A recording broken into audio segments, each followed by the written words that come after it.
I'm sure you've considered this aspect carefully, but well, for my own curiosity, what about the natives? Natives? What about them, sir? Oh. What's their attitude? How are they reacting? Well, as far as I know... Well, the Kikuyu are a violent people. They resent the loss of their homes. They resent the enterprise, even though they're going to benefit from it eventually. They resent us, but I doubt if they'll cause any serious disturbance. Except for Uchawi. Uchawi? Witchcraft.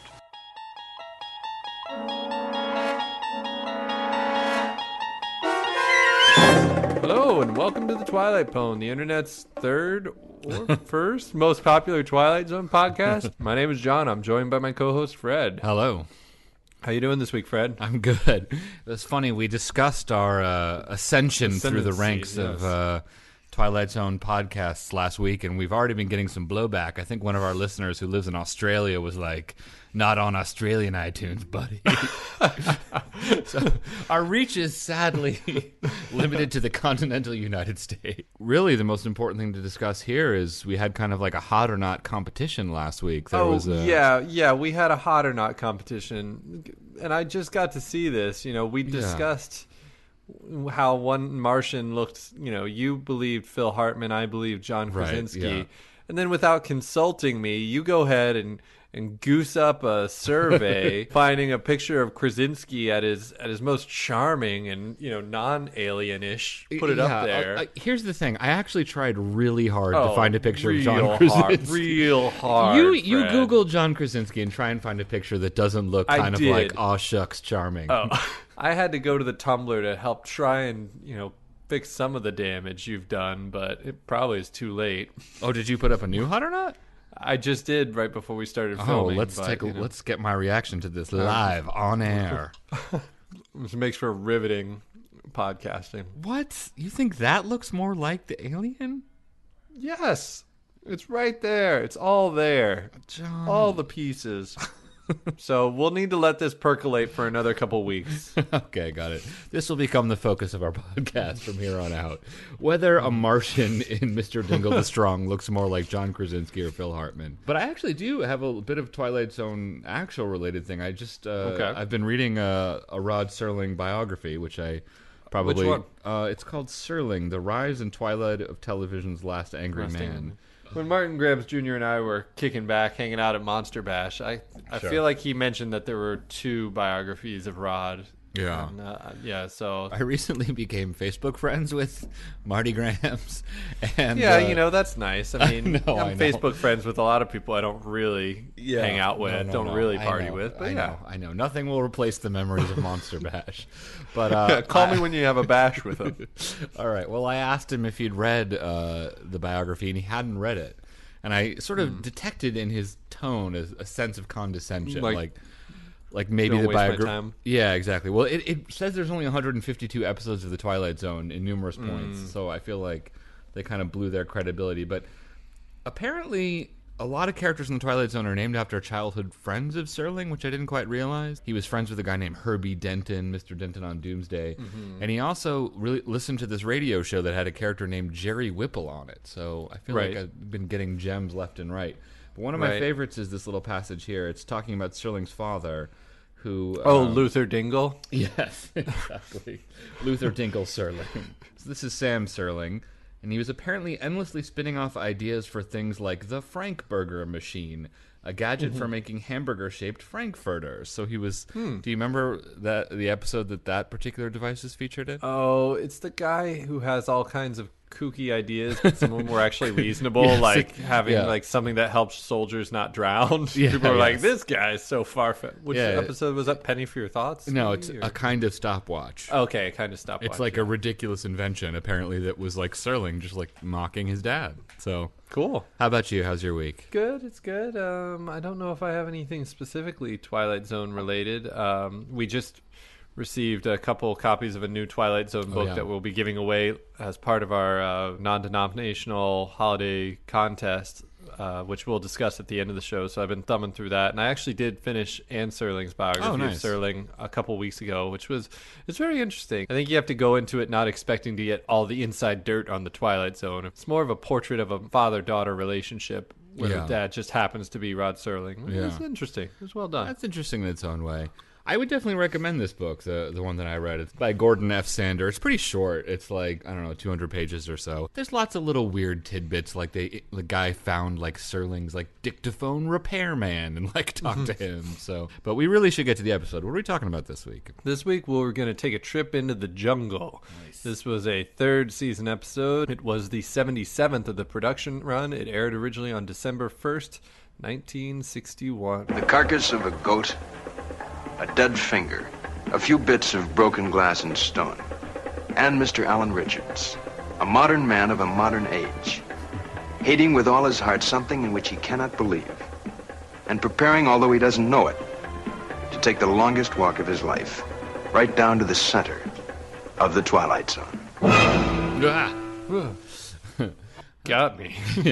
This is a dead finger. Like, what's an alive finger? I don't know. I got weird. 10 of them. They're right there. I know. But look at this finger I have. It's so alive. We like to write our own Serling-style intros. I think I went first last week with my sort of in-character Serling. So I think you're up. All right.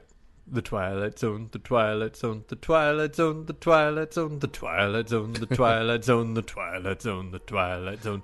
In the city, beneath the dirty bright lights, trotting the rain-sodden streets, is Mr. Alan Richards, a man who prefers his Station sub, not super. He believes rabbits' feet should stay firmly attached to rabbits' legs, horseshoes bring only horses, and astrology is a lot of hooey. He also firmly believes in the power of voodoo. Who do? Mr. Alan Richards do. Confused writing or multifaceted, deeply nuanced character? To submit your vote, please text 78757 with the hashtag The Twilight Zone. Nice. I was kind of hoping that we would just break into an impromptu, like... Yeah, I know. I was trying to tease you. I thought, I think I was going that direction. Yeah. I went a different direction. My hand was like slowly reaching towards my guitar, which is right here. And then as you started talking, I just slowly brought pulled it away, slunk away. Yeah, exactly. My alive fingers slunk away. All right, here's mine. On the surface of things, Alan Richards has it all. A tuxedo, an apartment with a wet bar, and a promising position as an exploitation engineer at a large oil company. However, underneath that shiny sheen of success, there lies a darker reality. His marriage, in shambles ever since his wife had a passionate affair with a lion. His career, in crisis due to a habit of delivering extremely conflicted lectures on superstition at the drop of a hat. His home life, tested to the limit when he accidentally subscribed to a dead goat instead of the New York Times. But of course no moral, no message, but rather an invitation for Mr. Richards to wake up and smell the Twilight Zone.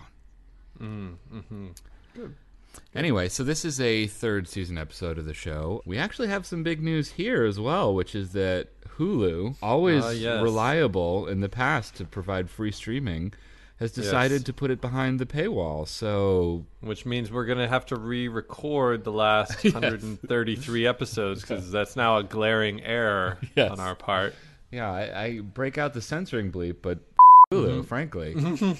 And you can now really only check these episodes out if you have the DVDs, Blu-rays, or Netflix, of course. Or you could, get a... Or they play on, like, Sci-Fi, not just in 156 episode chunks, right? Yeah. I mean, they're syndicated various places, but and CBS does have that weird mix of episodes available online. So, it just became a little tougher, folks. Yeah, our podcast became a little crappier. It's hard out there for a pimp, am I right? Anyway, but check it out because we were about to spoil the plot. Plot gets going with a wealthy couple enjoying a nice, wealthy cocktail to round out their wealthy evening, it seemed like. The husband is Alan Richards, our, protagonist. He confronts the wife saying, "I found something strange in your jewelry box."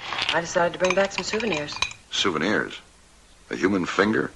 A sacred death stone? A vulture's claw? Baubles of a witch doctor? That's all these are to you? Souvenirs? Of course. Nothing else? You sure? Certainly, I'm sure. Well, then you won't mind if I dispose of them, will you? Alan, don't! Please don't! He's throwing them into the fire there. Yeah, I kind of cut it a little too early because he kind of adopts a big brother bully pose there. He's just like, why is this bothering you? Is this bothering you? Like, I'm not touching you. Yeah. Normally this would be beginning of an adultery plot, but it kind of starts to feel like that. Like it's like, I know about the witch doctor, honey. Anyway, they're having the, classic married couple argument about the witch doctor. Basically, it's just that she's superstitious and he doesn't like that. They had a recent trip to Africa, and that's where she picked up all this hashtag Africa stuff. Right now, people are doing the over-under on how long we can resist a Toto joke. Remember that one time that you played Freebird at the beginning of the show? Mm-hmm. I was really, I thought it was either going to be Welcome to the Jungle or Africa, but maybe for the outro music. Anyway, the husband is like an electrical engineer, or what was he exactly? Was that right? He was like helping build a hydroelectric dam, but somehow or another he was possibly vaguely evilish. I don't know. Yeah. It was just your standard guy my job is to destroy Africa. It's just I have a like, PhD in it. Yeah. It was a little unclear because it's not like they were like operating a diamond mine or like drilling for oil. It's like a hydroelectric dam. Yeah. Where's the electricity? Like, I don't think you can transfer hydroelectricity from Africa to like, Newark to profit. So he really does. He says something about like, they're against it, but eventually they'll appreciate what comes of it. It's like, is it going to help them with infrastructure? I don't know. I assumed it's somewhat nefarious, but I was a little hazy. How? Then we're going to ship the electricity back to New York by freight. Right. I think basically they didn't want to make the guy like out and out evil. You know what I mean? Like they didn't want to make him like, but they won't understand that we need their oil. Like, but consequently, it's a little bit vague, Yeah, and I don't know if I'm just reading it through like our modern lens, and I just assume they must be exploiting Africa. Maybe I'm not sure the episode assumes that. Yeah, so I don't know. Yeah, well, that's kind of an interesting question because of it raises the issue of like, does this guy deserve what subsequently happens? But let's not reveal what subsequently happens. Let's tell the story. Yeah, let's tease it out. Yes, the husband is going to go to work at night or something. He's well sauced. It's time to go to work. Yeah, exactly. And he opens the door, and out in the hallway, there is a dead goat carcass and a Paul Simon song waiting for him out there. We hear some sort of like tribally, drums. Yeah, but the thing is, Fred, you don't understand this yet, but after you've been married a few years, this is just kind of the thing that married couples do. Yeah. It's the pranks to keep things fresh. Yeah, no, I hear you. It's the kind of thing they don't tell you about when you're planning your wedding. Yeah. Right. I was kind of wondering if it was like a low-budget Godfather style thing. Like, I couldn't quite get the dead animal in bed with him. Right. I couldn't get you a racehorse, but I got you a goat. Exactly. What was that? And the door was locked, so I couldn't get it into his bed. This must have been just like one of those internet companies that folded really quick in the 2000s. www.deadgoat@yourenemy'sdoorstep.com. So the wife she's obviously very concerned about this whole situation. She's got these totems to kind of ward away evil spirits. And she doesn't really even, I think, want the husband to go into work. I think she just wants them all to, I don't know, run and hide somehow or another. I really like this line from her as he's about to leave. I'll try to be back early. You'll never be back. Don't open the door.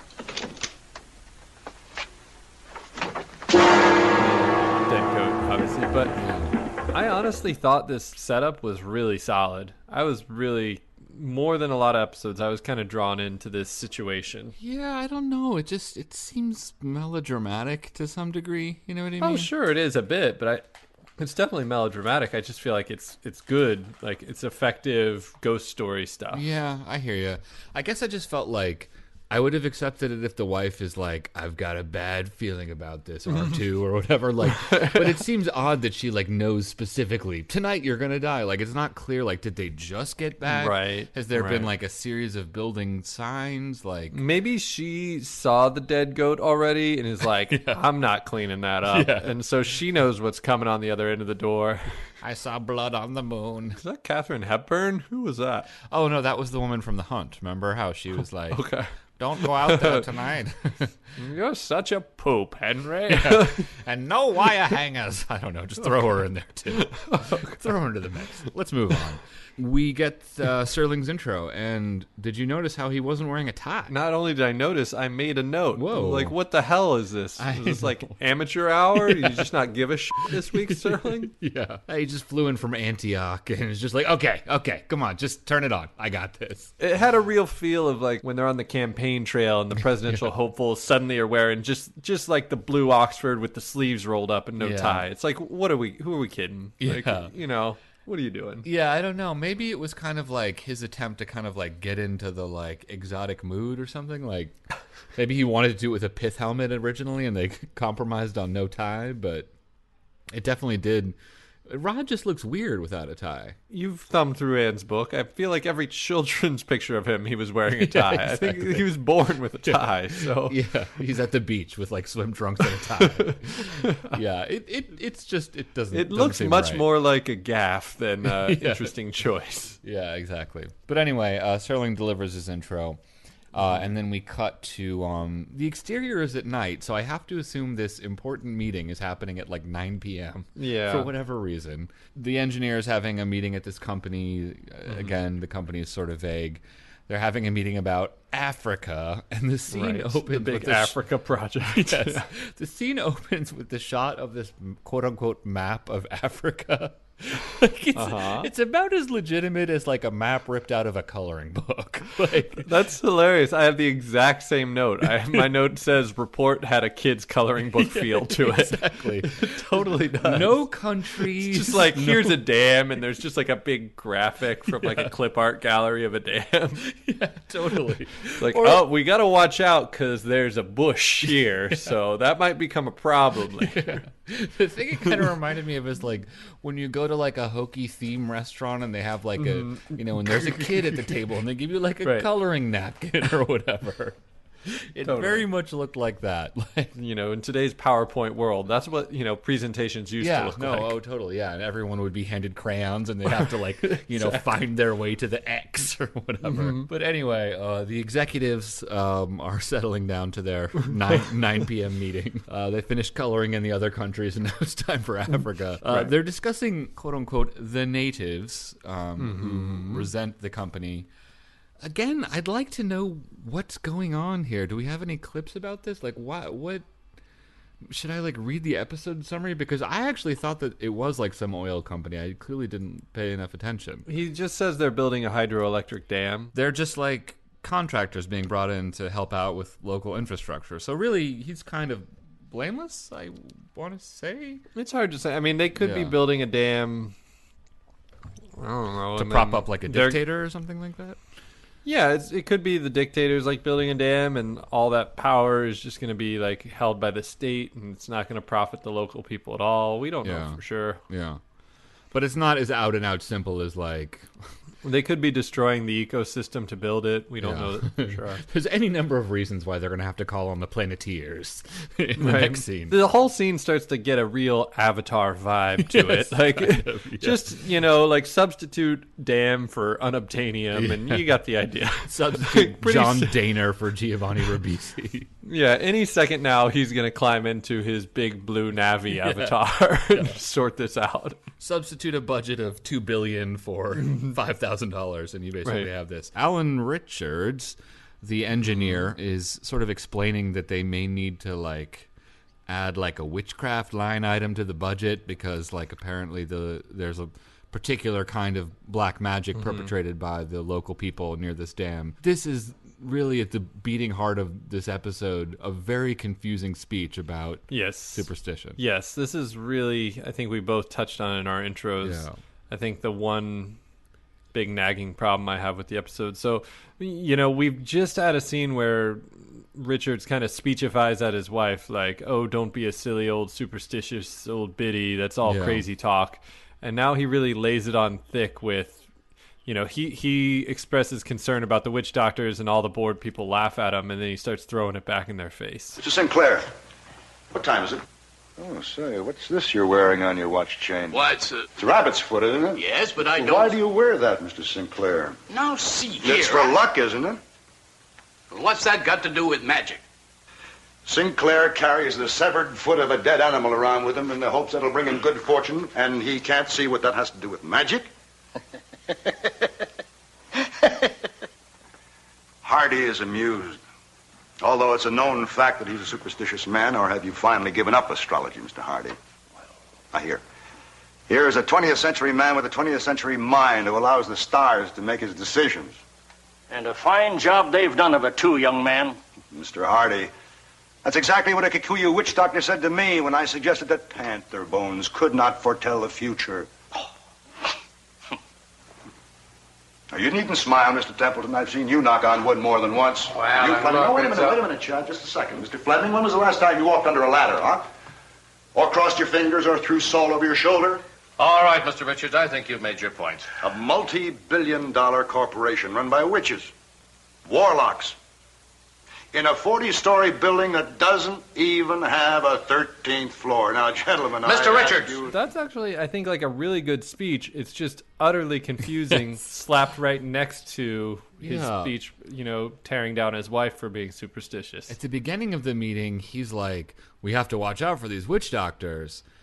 And then he subsequently, makes a totally different point, which is, conflating witch doctor stuff with 20, Western superstition, but he's also implying that both of them are stupid. But then why in the beginning I'm just really... Well, I think the way I read at least that part is he's saying we need to be aware and possibly concerned about the witch doctor stuff, and they poo-poo him, and he says, well, here are your superstitions that, from an outsider's perspective are just as laughable.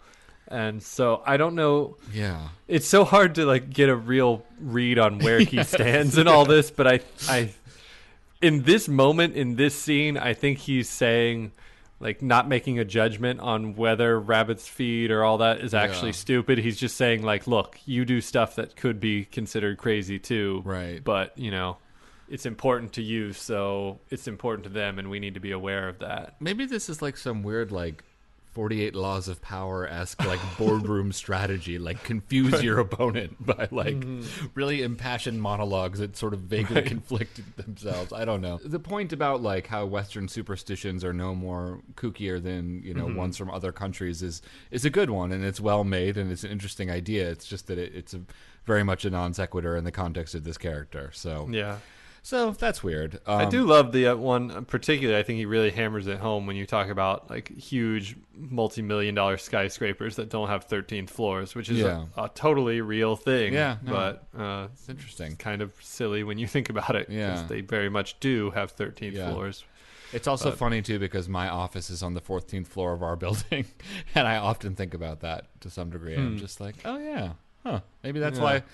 Maybe that's why my boss rented it, is because it's cheaper. I don't know. It did also kind of beg a question for me. Have you seen anyone with a rabbit's foot lately? I feel like I've seen rabbit's feet before, but it's sold at a Cracker Barrel or something. It's already got a look at this old thing people don't really do anymore feel to it. If this episode was truly brave, sorry, Rod, or not even Rod, Charles Beaumont, whoever wrote it, they would say something about wearing a cross. That's, I think, the total parallel is a lot of people look down their nose at Hindus have 1 million gods and one's an elephant. Isn't that crazy? Yeah. It's well, yours was born again after being killed and was born of virgin birth. I don't know. Every belief system has things you have to take on faith, which means there's going to be some oddball stuff in there. I also think it's a better point of comparison because having a rabbit's foot is not exactly a religious belief, whereas I would guess that shamanism, this African culture, it seems pretty made up, but it's more of a religion than it is just probably rooted more in deep culture than just some company decided to start selling rabbit's feet. Yeah, exactly. Anyway, let's pull back to dumb jokes. We might have spent our general discussion nickel right there. Yeah, but. Okay, all right. The meeting ends on kind of a dubious note. Basically, they just shut up about superstition and get on with a how to exploit Africa convo. And then we cut to commercial, and we're in a bar after even later after work. After work drinks. And this scene starts with this amazing line. Did you kind of... I liked it. Yeah, I thought this was a good, solid line. Chad, tell me something. If you wanted to get hold of a dead goat on an hour's notice, where would you go? Never asked me that question. To a psychiatrist. Yeah, I think that's even a solid retort. Yeah, it's a good line. Yeah, it's a very good line. I just love it's such a funny, weird line. You know what I mean? Yeah. It's like how many like cut back from commercials and any major television show start with where would you get a hold of a dead goat in an hour's notice? I think it's like a consciously bold kind of crazy thing to come back from commercial. Yeah. Richards and his coworker are kind of busting balls about astrology and dead goats. Over the course of this convo, Richards sort of accidentally knocks over a drink, and a sort of weird protective totem falls out of his suit. It was put there by his wife. It's like a lion's tooth, I guess is what it was. Mm-hmm. And he explains that, this totem is supposed to protect him against... lions, obviously. They finish up their drinks. Richards gets into his car, but apparently his wife forgot to put a spark plug totem in his pocket because it won't start. And his friend drives away, and he's stuck there with a car that won't start. And the bar is locked for some reason right away, and we get this kooky zoom shot showing that he left the lion totem in the bar. I really enjoyed that shot because, it's this crazy dramatic zoom in on the lion totem, but the lion totem just kind of looks like this weird amorphous blob. So I'm like, wait, what is this? What are they showing? Is this like a crumpled up napkin or what is this? Brad, you got to get the Blu-rays in high def. You see every bit of gristle. It's amazing. Sure. So he's obviously in trouble if he runs into a lion. But that won't happen because it's New York City. Richards tries to use the phone booth. It doesn't work. But as he's walking away, it rings, and he runs back to pick it up. And it's that classic prank call. Or you play jungle noises on the dude. I thought this was a really good, creepy beat. I think the sound effects could have been better, but the idea was good. I just feel like the execution was a little wanting. A little less like ooh, ooh, ooh, ah, ah, ah type of? Yeah, it's just from here on out, we've kind of got the feel of like someone's just chasing him with like an effects record from the 60s. Much. But if these effects were done a little, I don't know, more get some Congo sound effects in there. Right. Maybe just just some I don't know.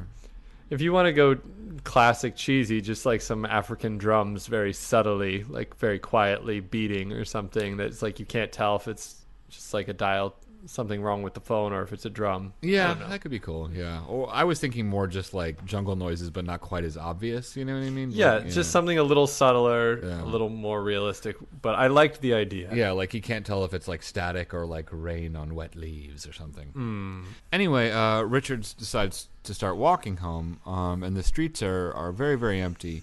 And at this point, he looks up at a tree just on the sidewalk, and he when he looks up, he sees that it's not just a New York City plastic tree or whatever. It's an enormous kind of baobab-esque tree, and he can see the moon very clearly, and there's no buildings around. But then he looks down, and he's on the street. So that was kind of a cool shot. Yeah. And then he manages to get into a cab, and we get a cool handheld shot where the cameraman's clearly in the front seat filming backwards. The car drives on and the driver stops at a light. Richards leans over to kind of tap on his shoulder to tell him to go, keep driving, and the driver just kind of collapses and dies, which Richards kind of takes in stride. This wasn't uncommon before Uber and Lyft made cab drivers have to really step up their game, He's kind of mildly perturbed about the death of his cab driver, Maybe that's shines a little light on his character. Maybe, yeah. The cab driver was just a servant, but I don't think so. I think it's just they want to keep the plot humming. Yeah. At this point, I've got to ask, and maybe Grams explains, is this on location? No. One way or another, they're not walking through the town of Homewood or something. No. I just felt like the sets were a little more impressive than I thought it might have been location. I wasn't sure. No, it doesn't really look anything like New York, although it does look more like a city than It looks more like a city than most stuff. Yeah. It's hard to explain why it doesn't really look like New York, but it too much open space, I guess. It's too open, it's almost like he's going through all these plazas and the corners are weird. The streets are clearly not on a grid, But yeah, I mean, it is a city street. Actually, Grams does say that they filmed some of it on the same set as One for the Angels and The Fugitive, so it's a reused Twilight Zone set. Anyway, there's kind of a classic scare bit where Richards looks up to see like a, sort of classic stereotypical African tribesman threatening him with a spear, but it turns out it's just a dummy in a costume shop. Although, even though it seems to be a real person, I kept waiting for the jump scare because it seemed to pretty obviously be a real person, but then they didn't give us the jump scare. It was kind of confusing. Was the tribesman just getting too much in character? Hadn't received instructions from the witch doctor to jump out or whatever. He moves on, and then he gets approached by a panhandler. Now, I have kind of a weird hot or not on this panhandler. He doesn't look exactly like him, but there's something kind of Freddy Krueger-esque about the panhandler. He does have an odd skin condition going on that I didn't even want to mention for fear of sounding like an insensitive monster. I didn't know exactly what was happening.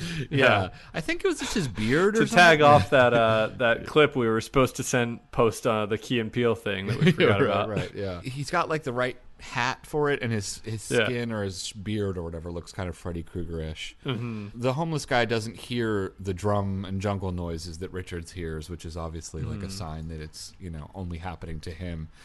And Richards makes a nice little proposition to the homeless guy. If he'll accompany him home across the park to his apartment, he'll give him $10. Oh,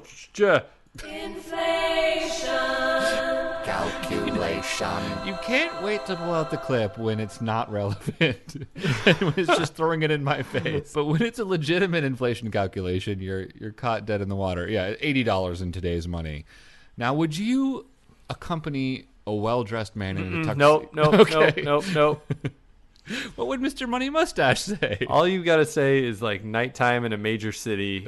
And there's money being offered to me. Nope. John just puts on his terrible towel, wraps it around his head, gets in a cab, is just take me to the Midwest. So the homeless guy is kind of contemplating the offer, but in the midst of this, Richards turns around and he turns back, and the homeless guy has disappeared.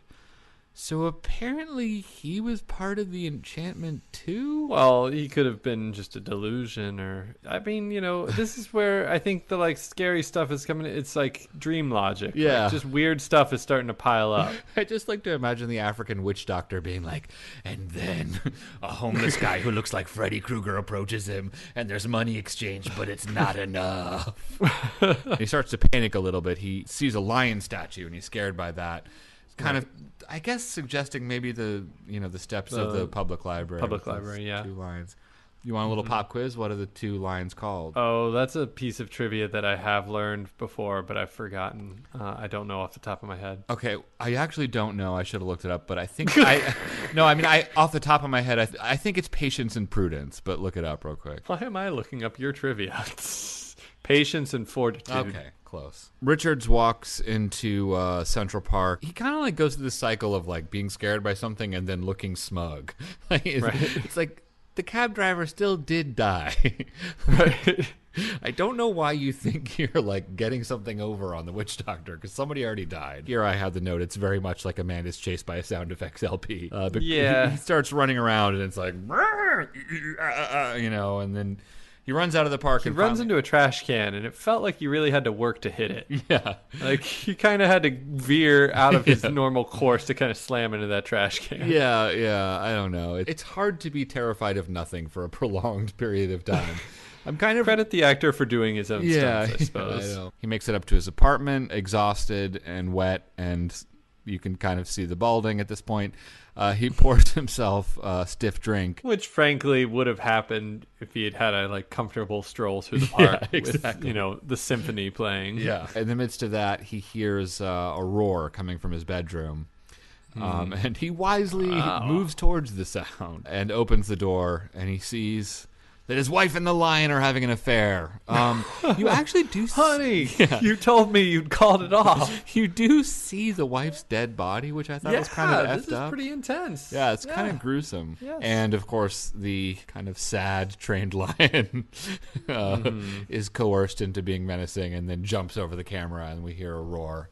And that's the end of Mr. Richards. Katy Perry's roar just bams in as we, cut to black. Yeah. That's great. And then Rod takes us out. Some superstitions kept alive by the long night of ignorance have their own special power.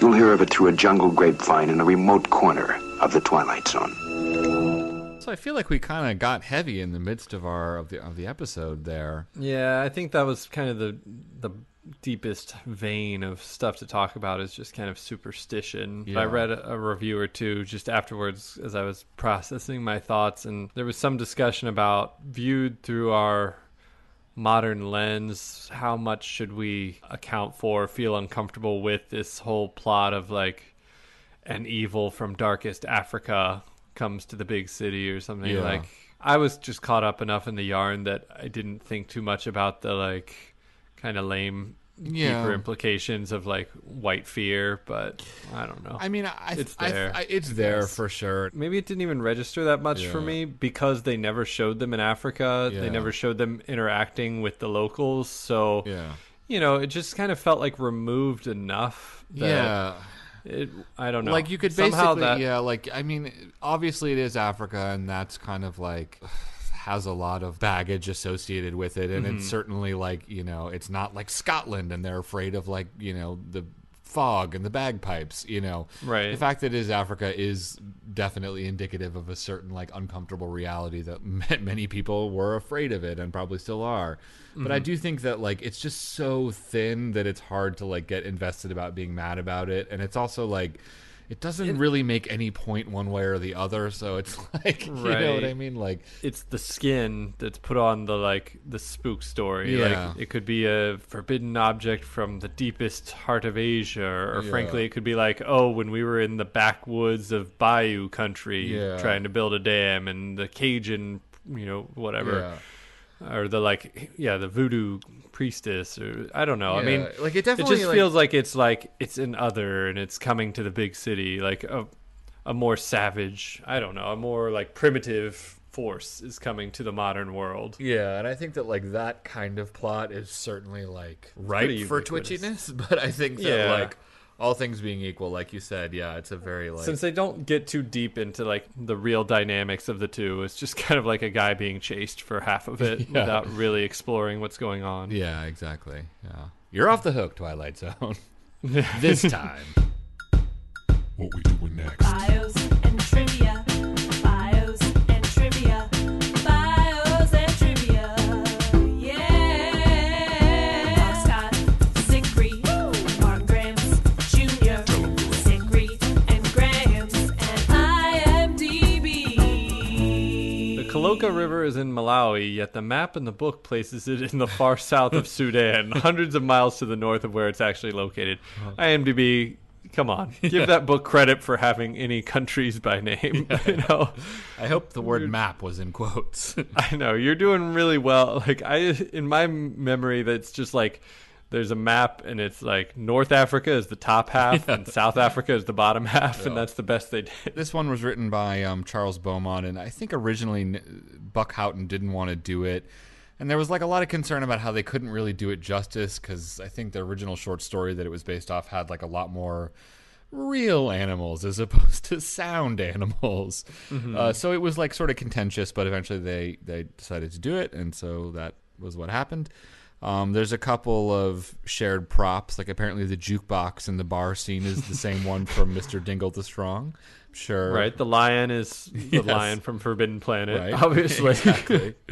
And as I mentioned earlier, that some of the sets were from Fugitive and one for the Angels. What about bios? John Denner played Alan Richards. Interestingly, despite his name, he was actually born in Boulder, Colorado. Oh, God. Another Daner Pwn.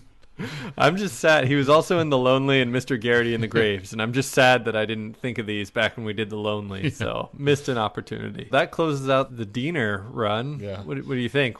I mainly think was his we best? pronounced his name like 5 different ways. Right. Well, The Lonely was kind of a Diener cameo, so Right. I didn't think he was great in that. Just a dash of Diener. Yeah, exactly. This one is mostly just him running, so I guess I got to go with Mr. Garrity. What do you think? You know, I think it's kind of a toss-up between this and Garrity. I think it is a toss-up between the two episodes. Well, sure.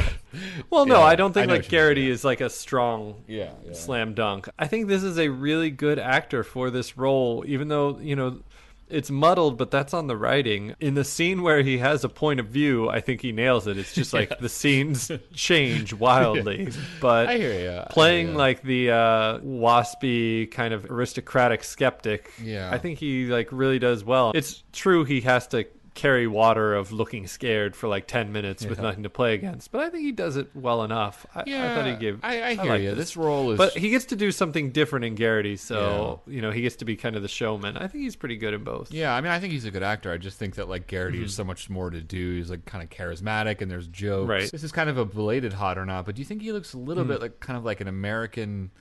Kind of rent a David Niven type of guy a little bit with the mustache. I know the name David Niven. I have to look at the picture. Oh. Yeah, I see it, but I feel like with that mustache and those like eyebrows, it's like I think there are a lot of 40s to 60s actors floating around. True. It's more the mustache than the man. Emily McLaughlin played his wife Doris Richards. She was known as the queen of daytime soaps. She was on General Hospital for 28 years. She was part of the founding cast. At some point, she adopted a 23-year-old female fan. What does it mean to adopt a 23-year-old? I mean, that's something you can do just for legal purposes for inheritance. Okay, you would adopt an adult. Oh, right. I guess that makes sense, yeah. She was honored with a caricature at the Brown Derby in Hollywood, the first daytime actress to receive that honor. Cool. What an honor. Sorry. You don't even have like a Polaroid up at a wing place for eating 50 wings, so who are you to judge? Jay Adler played the Vagrant. He was also in He's Alive. Hugh Sanders played Mr. Templeton. He was in Of Late I Think of Cliffordville and Judgment Night. Howard Wright played Mr. Hardy. He was also in What's in the Box. Zamba the Lion was uncredited, but Zamba actually had a very long career. If you go to Zamba's IMDb page, there's a lot of information there. But if you go to Zamba's Instagram. Written by Charles Beaumont, based on his short story that was originally published in If magazine in 1954. That was a great era for magazine names. But magazine. Well magazine. I guess. ... Directed by William Claxton. He also did The Little People, The Last Flight, and I Sing the Body Electric. So this closes out the Claxton oeuvre. No classics, I would say. I think he did a good job on this one, relatively speaking. You know, for not having a budget to really nail the effects. You know, I Sing the Body Electric was just a huge mess. So Little People's fun, but you know, it's not. I would say great. Last Flight is the one that comes to mind as maybe the best, but like I think it maybe. It's kind of a three-way tie situation. I don't know. I'm going to go with this one. We'll talk about it a little bit more. Cool. And that brings us to the... Inevitable. MST3K. We like to find connections between Mystery Science Theater 3000 and the Twilight Zone. This, 2 in a row, where I didn't even have to look it up. His boardroom bro... is in San Francisco International. Yeah, Walter Brooke as Chad Cooper. Yes, exactly. He's the guy in San Francisco International who says, you can play politics all you want, but the fact is the senator didn't like it. He didn't like it at all. You know that guy? You know, he had that line. Yes. That's the line most people quote. Yeah. And then he had another little line in The Graduate about plastics or something. It's those two lines. And I'm not kidding. He had the plastics line. So was also in the Twilight Zone episode, A Short Drink from a Certain Fountain. And he was also in a couple of MST episodes. This is the same guy? The guy who did San Francisco International. He was also in Marooned, which was also known as Space Travelers from the 4th season. And he was in a episode of Bloodlust. Oh, interesting. And according to IMDb, quote, he knew everything about Thomas Jefferson. So what about IMDb ratings? IMDb gives this episode a 7.1. Middling. Pretty middling. Yeah, kind of middling low. I feel that it's a 5 or so for me, and I'm curious because I sense that you like it a lot, and I want to hear why. You know, we've looked at best of lists multiple times, and this one's never on there. Yeah. And as I was watching this, I just kept thinking, like, well, when's the other shoe going to drop? Because this never gets on, like, the best of list, but I think this is a really good episode. So I just kept waiting for, like, something really stupid to happen. Right. And for Abraham Lincoln to show up. He goes in the bedroom. 4 scores. Lincoln's just gnawing on his wife. I am surprised it's rated so low and not remembered so as fondly. I think it feels very much like a Beaumont script. Yeah. Kind of like What's the one with the guy with the romantic heart? Was that Per Chance to Dream? Or like, it does a good job of mixing the modern, city, real life with just good scares. I want to say the writing's the best part, but then it's so muddled between those two scenes. I think the directing is very solid. When he's walking through the city at night and when the cab driver dies, those things are just like handled very well. The cab driver scene is kind of in a handheld perspective that you wouldn't normally see. The shots of him walking through the city at night are just very well. There's very good shadow. It's very moody, more than you'd expect. The weaknesses I kind of just put to limitations of the effects, and then when you mentioned the budget, I could see that even more. So having a lion in his apartment at the end, it's kind of inevitable, but still having like her dead, bloody body right there is kind of stunning for the time. Yeah. It wasn't like a shocking twist ending, but it's still visceral. Yeah, it still hits. And so I'm not saying this is like the best episode ever, but I think it's very good. I'd put it kind of like maybe 8+ in my opinion. Whoa, that's interesting. Yeah. I mean, to me, it's not so much that it's like terrible. It's just that it's very thin and you kind of know where it's going from moment one. You know what I mean? Like, it is thin, as we've discussed with Matheson episodes. And I won't even say it's a great yarn. I just think it's like a decent enough little ghost story that gets by mostly on effective mood. Like, I think the first 2 minutes are, for me, they really hooked me with the situation. Even though his speech to the boardroom is utterly confusing compared to what he just said to his wife, I think it's a good speech. It just is baffling if you try and work it all out. Like a flow chart. Right. It's funny, 8+. I'm trying to remember, like, was there a scene where, like, Richards cried on the phone to his dad or something like that?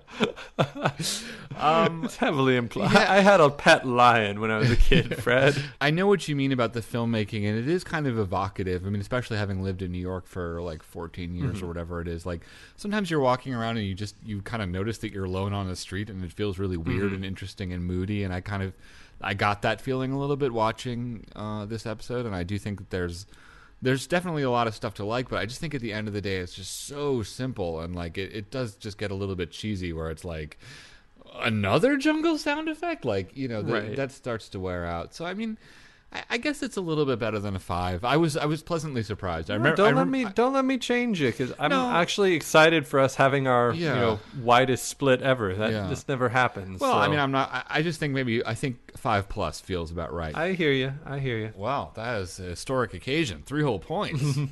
Yes. Thank you to whoever requested this one. Who was it? Leo on Twitter. Wow, appropriately named. But anyway, we should get to the contest. We had a holiday contest, our 3rd annual non-denominational holiday contest. And the prompt was to write a new Rod Serling-style intro to any episode of The Twilight Zone, kind of like we do on the podcast.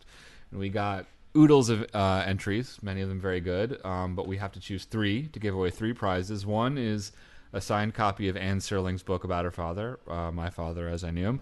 The second one is a new Twilight Zone trivia book, which is called The Twilight Zone FAQ, I believe. It was recently released. Right. And the third is we're just going to get you some Twilight Zone toys from Entertainment Earth. So, what are the 3 that we liked, John? Well, yeah, we had to pare it down. I think we had some strong entries, but in the end, we have chosen 3. The first one comes from a listener by the name of Benehance. This is his take on what's in the box. Meet Joe Britt, who by day drives a cab and by night imbibes and has a sad. All he wants to do is watch wrestling and drink a Ballantine, but that doesn't sit too well with his erstwhile Valentine, for whom thoughts of fan dancers from Yonkers drive her more than a little bonkers. But after a visit from a TV repairman most enigmatic, events devolve into a bit of a panic, as the stage is set for a Brooklyn brawl in their steel cage of an apartment from which the only escape comes with a slug to the jaw straight out the window. The kind of flimsy, seemingly magnetized window that only passes inspection under the very lax building codes of the Twilight Zone. I feel like the punster in both of us. Smiled at the beginning and the little building code under fire, kind of sly ref. Yeah. Good entry. Strong. Been a hence. All right. Then we got one from a Mr. Was it Adams? You may tracks now, Mr. Corey. That's the order for right now. If you stop, maybe your sanity will grab you by the throat, Mr. Corey.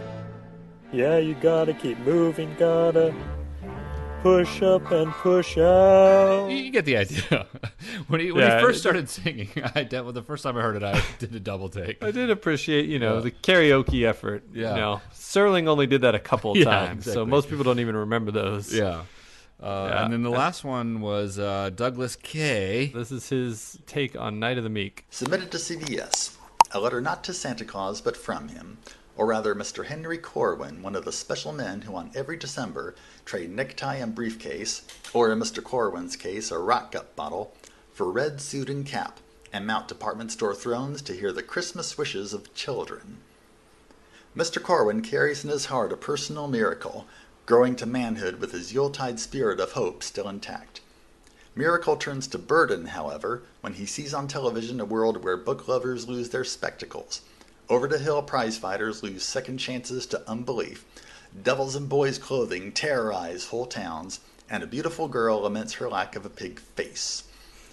And so Mr. Corwin sent us a Christmas wish of his own, to write him into an episode, bringing him into our world. Therefore tonight you will see this department store Santa turn magical for his long-suffering employer and the less fortunate along his street. But that is only the start. What you will not see is, when he and his new Christmas sack take off for the North Pole, they will stop along our highways and byways, delivering new glasses to Mr. Bemis and faith to Mr. Jackson, a personality overhaul transforming little Anthony into Tiny Tim, a first-rate pig face for Miss Tyler, and on, leaving no corner untouched. That is why after tonight you will find many of our episodes somewhat changed. The next time you see them on marathons, DVDs, Netflix, or Hulu, they will reflect Christmas goodwill and cheer, for the meek will have inherited the Twilight Zone. Kind of a cute concept. I sort of wish we'd gotten on our game and actually done these around the holidays, because that definitely would have tugged at the heartstrings, whereas now it's like January 5th and I'm like, everyone's like so over Christmas. But I like that one a lot. And I just want to give a special shout out to listener Steve, who wrote a really it was for Nightmare at 20,000 Feet, and didn't make it to the final round, but his was like maybe the most, like, it was like actually something that Serling would have read out loud, but it was a good one. Anyway, my feeling is that the rhymes and the window death put Binahence on top. What about you, John? Well, I liked the concept of Doug's very much. Yeah. It had an Inception vibe to it. The whole, Corwin giving gifts to Twilight Zone characters. I like the concept a lot. Yeah. I like the effort of the karaoke for Adam. So there's a lot of good choices, but I agree. I think Binahence, he kind of was, maybe he's playing to his audience a little, or was preaching to the choir, but I think he got off a couple good ones. I liked it. So I think Adam, we're gonna put in pole position. Yeah. Or wait. What? Oh wait. I'm sorry. I read the card wrong. It's on the card. Don't be mad at Adam. Sorry. That's really going to age well. Your Steve gets Harvey is so good, John. I don't want to commit so much that it becomes uncomfortable and twitchy. Anyway. Okay. All right. Binahence, you are our big winner, which means you will get, I believe, the autographed Anne Serling book. Exactly. All right. And I guess I got to give it to the effort of the audio production and editing for karaoke. You win my heart. So we didn't intentionally play it out 1, 2, 3, but I think I'm going to put that at second place. Do you agree? Yeah, I agree. And Douglas, yours was very sweet. You get the Twilight Zone toys. Yeah. All right. Thanks, everybody, very much for entering the contest. It was a lot of fun to hear everybody's Serling-style intros. I was kind of bummed that none of them incorporated Boner. That was. Yeah, come on, guys. Exactly. It's the holidays. What are we doing? But thanks so much. And prize winners, please contact us, and we'll get you your goodies. We're definitely running a bit late on time here, but if you want to get in touch with us, John, how can people do it? You can send us an email at twilightpwn, pwn@gmail.com. You can get in touch with us on Twitter at twilightpwn. You can check out our website, twilightpwn.tumblr.com, and weigh in on the Krasinski-Hartman debate of 2015 to 16. You could Hartman. Go on. Right. You can listen to us on any kind of podcatcher app. You can like us on Facebook. And if you're over in iTunes, if you leave us a rating or review, we really like reading those. We really appreciate them. So that's all. Thanks much. All right. I will talk to you later, Fred. All right. Bye.